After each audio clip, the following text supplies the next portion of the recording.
کۆنفرانسی میونخ چۆن دیبلۆماسیەتی ڕۆژاڤای گەیاندا قۆناغی نێودەوڵەتی بەشداریکردنی شاندی ڕۆژاڤای کوردستان بە سەرۆکایەتی مەزلوم عەبدی و ئیلهام ئەحمەد لە کۆنفرانسی میونشن بە یەکێک لە وێستگا گرنگەکانی ڕۆژاڤا دوای ئەو پیلانگێریە نێودەوڵەتی و ئیقلیمیەی لێی کرا دادەنرێت. پیلانەکە بە جۆرێک داڕێژرابوو کە هەموو جۆرە پەیوەندیان نێودەوڵەتیەکانی هەسەدە و کورد لە ڕۆژاڤای کوردستان لەگەڵ دەرەوە ببسڕێنرێت و بکرێتە دۆسیەیەکی لۆکاڵی.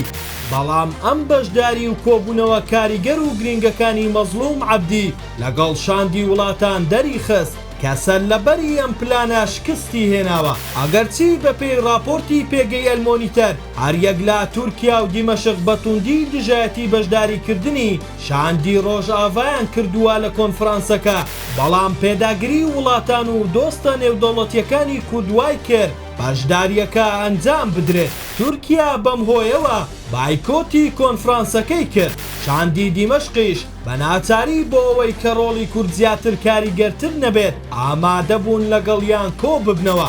مارکۆ ڕۆبیۆ وەزیری دەرەوەی ئەمریکا ئامادە نەبووە بەبێ بەشداری کورد شاندی سووریا ببینێت. هاوکات لینزی گراهام و ژمارەیەک سیناتۆری ئەمریکی بەبێ کۆبوونەوە لەگەڵ دیمەشق تەنها کۆبوونەوەیان لەگەڵ شاندی کوردی ئەنجامدا. با بڕوای چاودێران ئەم بەشداریە کاریگەرەی ڕۆژاڤا لە کۆنفرانسی میونشن ئاماژەیە بۆ ئەوەی کەوا قۆناغی داهاتوو قۆناغی بەهێزبوونی کووردە و کورد لە سووریا وەک کارکتەرێکی نێودەوڵەتی دەمێنێتەوە و دیمەشق ناتوانێت بەو ئاسانیەی پلانی بۆ دانابوو دۆسیەی کورد هاوشێوەی دۆسیەی دروز و عەلەویەکان پاراوێز بخات و بیکاتە بابەتێکی ناوخۆیی.